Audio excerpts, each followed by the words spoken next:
Downtown is one of the cornerstones of Lawrence, Kansas. It offers unique restaurants, shops, and other kinds of places to find fun.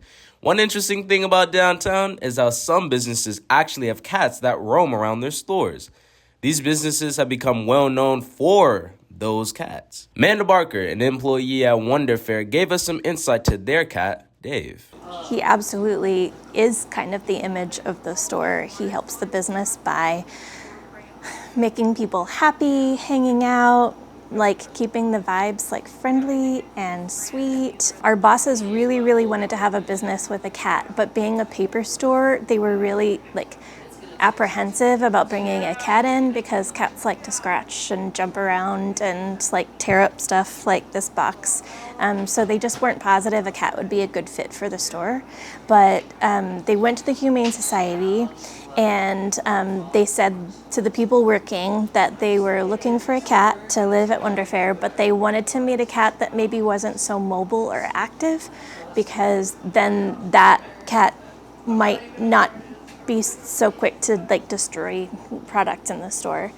And they were introduced to Dave, and Dave had just been brought into the Humane Society, and he had just recently been really badly injured. A car had hit him, and his back legs didn't work very well.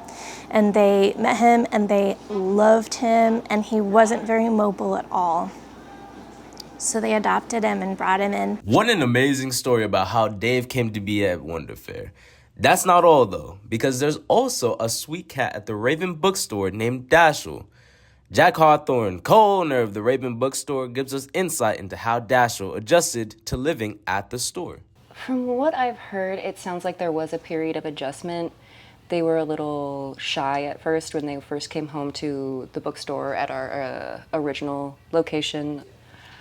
But they adapted after a couple of weeks once they realized this was their home. And they got used to the booksellers, and they were able to bond to Kelly and Sarah. So they always had people there who they got to see often.